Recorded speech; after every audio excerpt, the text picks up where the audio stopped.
अब हम बात करेंगे पार्लियामेंट्री प्रिविलेजेस की। सबसे पहले पार्लियामेंट्री प्रिविलेजेस होते क्या हैं?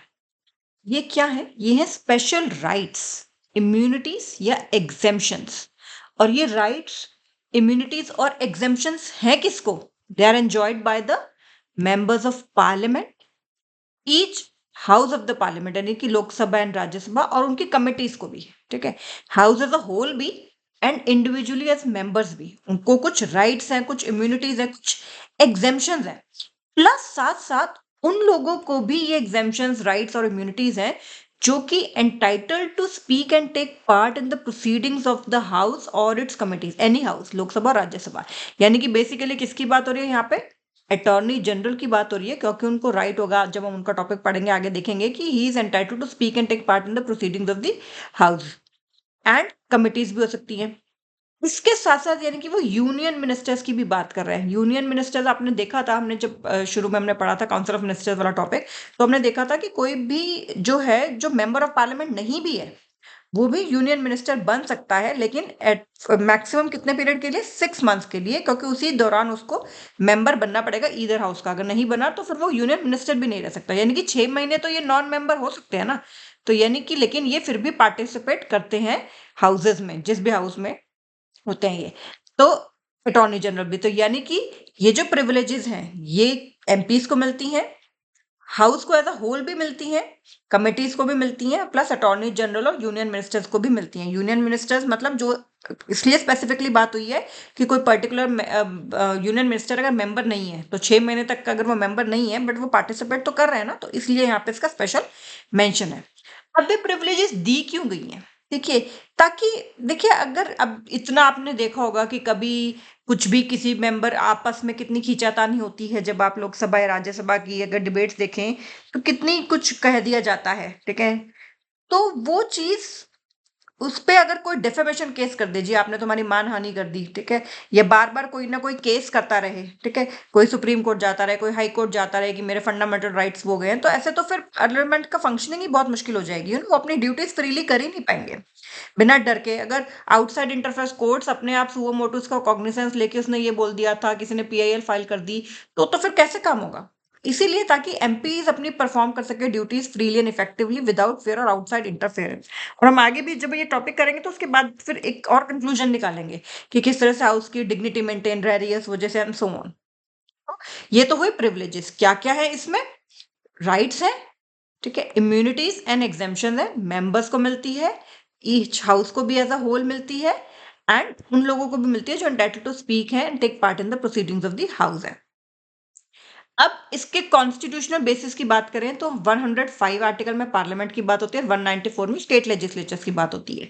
2 आर्टिकल है कॉन्स्टिट्यूशन में, क्योंकि उस समय कॉन्स्टिट्यूएंट असेंबली के पास इतना टाइम नहीं था कि वो पूरा डिटेल में दे, तो उन्होंने बस इसमें जिक्र कर दिया था आर्टिकल 105 में और आर्टिकल 194 में, और बाकी पार्लियामेंट पे छोड़ दिया था कि आप डिटेल्ड जब भी बनाना चाहो कोई लॉ इस पे बना सकते हो। बट अभी तक पार्लियामेंट ने कोई डिटेल लॉ नहीं बनाया है इसके ऊपर। तो अब जो अभी तक जो एक अंडरस्टैंडिंग है, ये कहीं पे भी जो क्लासिफिकेशन, अब हम बात कर रहे हैं क्लासिफिकेशन ऑफ पार्लियामेंट्री प्रिविलेजेस की, इसमें 2 तरीके के प्रिविलेजेस बात करेंगे हम, कलेक्टिव और इंडिविजुअल। ये टर्म्स कहीं कॉन्स्टिट्यूशन में यूज नहीं हुई है, बट ये एक तरह से समझ आई है कि इस तरह से हैं ये। तो पहला है कलेक्टिव, नाम से पता चल रहा है कलेक्टिव प्रिविलेजेस, यानी कि हाउस एज अ होल का, Lok Sabha as a whole, Rajya Sabha as a whole. क्या क्या है वो राइट्स? पहला क्या राइट है कि राइट टू पब्लिश या नॉट टू पब्लिश, यानी कि प्रोहिबिट भी कर सकते हैं, जो डिबेट्स हो रही है, जो प्रोसीडिंग्स हो रही हैं, उसको पब्लिश करने का राइट है उस पर्टिकुलर हाउस के पास, या फिर प्रोहिबिट करने का भी राइट है कि ना पब्लिश की जाए। ठीक है, यानी कि मीडिया को स्टॉप भी कर सकते हैं कि कुछ डिस्कशंस उसको करने से। लेकिन 44th अमेंडमेंट एक्ट ने बाद में ये तो कह दिया था, मीडिया के पास ये राइट होगा कि ट्रू प्रोसीडिंग्स को वो कर सकते हैं पब्लिश, ट्रू प्रोसीडिंग्स को, लेकिन सीक्रेट मीटिंग अगर है तो वो सीक्रेट ही है, तो उसके भी कुछ भी पब्लिश नहीं कर सकते। फिर parliament house as a whole के पास, हाउस एज अ होल के पास राइट है कि वो एक्सक्लूड कर सकता है स्ट्रेंजर्स को, यानी कि आउटसाइडर्स को, नॉट स्ट्रेंजर्स की जगह outsiders is the word, outsiders को from the house and hold secret sittings, यानी कि right to hold secret sittings भी हाउस के पास है। तो उसमें अगर सीक्रेट सिटिंग है तो ऑब्वियसली किसी को भी इसका वो नहीं होगा कि पब्लिश वगैरह करने का राइट नहीं होगा। फिर right to make rules to regulate its own procedure and conduct of business. अपन ने अपना जो, क्योंकि हर हाउस का एक बिजनेस है, हमने इसमें बिजनेस एडवाइजरी कमेटी के बारे में पढ़ा था, हर हाउस का एक बिजनेस है, तो उस बिजनेस को किस तरह से किया जाएगा, उसका क्या प्रोसीजर होगा, तो उसके लिए रूल्स बनाने का हक भी इंडिविजुअल हाउसेस के पास है, लोकसभा के पास भी है और राज्यसभा के पास भी है। फिर राइट टू पनिश मेंबर्स और आउटसाइडर्स, मेंबर्स को तो पनिश कर ही सकता है, आउटसाइडर्स को भी पनिश कर सकता है अगर ब्रीच हो जाए इन प्रिविलेजेस का या कंटेम्प्ट ऑफ द हाउस हो जाए। इनको डिटेल में भी अभी 5 मिनट के अंदर ही पढ़ेंगे, ब्रीच ऑफ प्रिविलेज क्या होता है, कंटेम्प्ट ऑफ हाउस क्या होता है, ठीक है। कोई कॉन्फिडेंशियल इंफॉर्मेशन लीक कर दी, कोई मिसबिहेवियर कर दिया, हाउस के पास स्पीकर को मतलब स्पीकर की बात नहीं मानी, स्पीकर के अथॉरिटी को वो किया, तो ये सब चीजें हाउस के पास होती हैं, पनिश कर सकते हैं मेंबर्स को भी और आउटसाइडर्स को भी। अब right to receive immediate information about arrest, detention और रिलीज ऑफ इट्स मेंबर्स। अगर किसी मेंबर को अरेस्ट किया है, ठीक है, किसी भी कारण की वजह से उसको डिटेन किया है उसको, या फिर उसका रिलीज भी कर दिया गया है, तो ये सारी इंफॉर्मेशन इमीडिएटली जो है वो हाउस को पता होनी चाहिए, तो ये राइट है उनके पास, ठीक है। तो ये ऐसा कभी होता है कि अगर किसी मेंबर को अंडर अरेस्ट है, वो क्रिमिनल प्रोसीडिंग्स के लिए किसी के लिए अरेस्ट किया जा रहा है क्रिमिनल प्रोसीडिंग्स के लिए, या फिर उसको रिलीज किया जा रहा है, तो ये सब जो है राइट है कि उनके पास इमीडिएट इन्फॉर्मेशन आए। फिर क्या है, right to control publication of reports और डिसीजंस ऑन इट्स प्रोसीडिंग्स, ठीक है। पब्लिकेशन करनी है उस रिपोर्ट की या नहीं करनी, ये सब जो है उनके ऊपर, हाउस के ऊपर एज अ होल राइट है।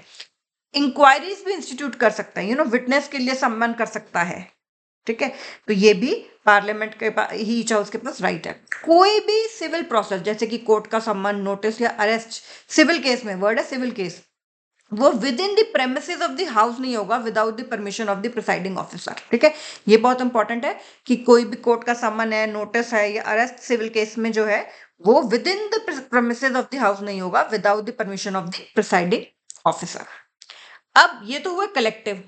अब बात करते हैं इंडिविजुअल की। इंडिविजुअल नाम से पता चल रहा है मेंबर्स के लिए ये, ईच एमपी को इंडिविजुअली है, ताकि वो अपनी ड्यूटीज जो है उनको प्रॉपरली डिस्चार्ज कर सकते हो। सबसे पहला क्या है, सबसे पहला है कि वो, उनके पास फ्रीडम ऑफ स्पीच है पार्लियामेंट में, उनके पास फ्रीडम ऑफ स्पीच है पार्लियामेंट में, बिना किसी लीगल एक्शन के डर के, without fear of legal action वो फ्रीली स्पीक कर सकते हैं, ठीक है। लेकिन of course rules of the house तो उनको फॉलो करने ही पड़ेंगे, और स्पीकर या चेयरमैन की अथॉरिटी को भी रिस्पेक्ट करना होगा। ऐसा नहीं है कि स्पीकर ने मना किया बोलने के लिए फिर भी आप बोलते चले जा रहे हो, नहीं।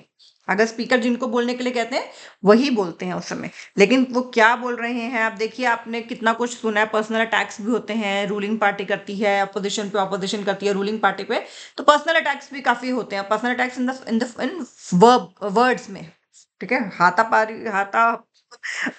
उसको मारी को नहीं मैं कह रही हूँ, जस्ट वर्ड्स की फॉर्म में कितना कुछ कहा जाता है, बट वो क्योंकि वो हाउस में कह रहे हैं तो इसलिए उनके ऊपर कुछ एक्शन नहीं लिया जा सकता।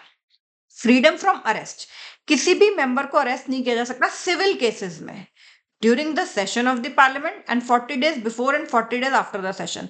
तो मतलब ऑलमोस्ट पूरा साल ही हो जाता है, देखो, ठीक है। अगर 40 दिन एक सेशन चल रहा है, 3 सेशन होते हैं साल में, ठीक है, 40 दिन उससे पहले, 40 दिन उसके बाद, 120 दिन का अगर एक मोटा मोटा सेशन मान लो, या 110 दिन का भी मान लो, तो 3 बार ऐसा हो रहा है, तो 330 डेज तो ऐसे ही हो गए, ठीक है। बट ये सिविल केसेस में है, ये चीज एप्लीकेबल नहीं है क्रिमिनल केसेस में या प्रिवेंटिव डिटेंशन के केसेस में। ये बात इंपॉर्टेंट है कि वो जो उनको अरेस्ट से जो मतलब एग्जेम्पशन है, ठीक है, वो सिविल केसेस के लिए है, क्रिमिनल केसेस या प्रिवेंटिव डिटेंशन के केसेस के लिए नहीं है। फिर एग्जेम्पशन फ्रॉम ज्यूरी ड्यूटी और court attendance while parliament is in session, जब पार्लियामेंट सेशन में है सिर्फ तब आपको कहीं आई विटनेस हो, आप कहीं पे किसी चीज में विटनेस देना, आपको कहीं पे कुछ प्रेजेंट होना आपका किसी कोर्ट में जरूरी है, लेकिन अगर जब पार्लियामेंट सेशन में है तो आपको ये चीज की एग्जेम्पशन है। अदरवाइज आपको पता है कि अगर कोर्ट में किसी को समन किया गया तो उसका वहां होना जरूरी है, ठीक है। अदरवाइज कंटेम्प्ट ऑफ कोर्ट माना जाता है, contempt of court not parliament, contempt of court माना जाता है अगर कोई कोर्ट में उस दिन पेश नहीं हो रहा है तो। लेकिन अगर पार्लियामेंट सेशन में है तो मेंबर को, अगर किसी को एक्सपेक्टेड है कि वो कोर्ट में उस दिन प्रेजेंट रहे, तो लेकिन उनको एग्जेम्पशन रहेगी, तो उनके ऊपर वो कंटेम्प्ट ऑफ कोर्ट नहीं माना जाएगा। Right to refuse to give evidence about parliamentary proceedings, parliamentary proceedings के बारे में के अगेंस्ट जो है वो एविडेंस देने से वो मना कर सकते हैं कोई भी एमपी। तो इंपॉर्टेंट क्या है, फ्रीडम ऑफ स्पीच है, कुछ भी कहा जा सकता है। Of course authority of the speaker, chairman और रूल्स ऑफ द हाउस को तो फॉलो करने हैं। सिविल केसेस में उनको अरेस्ट से भी एग्जेम्पशन है, ये बहुत इंपॉर्टेंट है। और वो कोर्ट वगैरह में अटेंडेंस उनकी से एग्जेम्पशन है जब सेशन में है पार्लियामेंट तब। तो आप देखेंगे इससे पता चल रहा है आपको क्या चीज, एक तो इससे इंडिपेंडेंस ऑफ पार्लियामेंट रह रही है, ठीक है। ऐसा नहीं है कि कोर्ट्स को नाराजगी है कुछ तो कोर्ट ने भी किसी को भी अरेस्ट कर लिया, नहीं, ठीक है। Freedom of speech and action है एमपीज के लिए। तो जो एमपीज है वो फ्रीली अपनी बात को रख सकते हैं, maintain the dignity and authority of the house. तो ये तीनों चीजें हमें इससे पता चलता है कि पार्लियामेंट्री प्रिविलेजेस का क्या पर्पस है। अब देखिए ब्रीच क्या होगा, ब्रीच क्या होगा, ब्रीच ऑफ प्रिविलेजेस और कंटेम्प्ट ऑफ हाउस क्या होगा। ब्रीच ऑफ, बेसिकली दोनों को इंटरचेंजेबली भी यूज किया जाता है, दोनों टर्म्स को। Breach of privileges happens when any privilege right या पावर जो है either house of the parliament का या मेंबर का डिसओबे हो रहा है, अटैक हो रहा है या वायलेट हो रहा है, ठीक है। चाहे पूरा हाउस का, चाहे एक मेंबर का।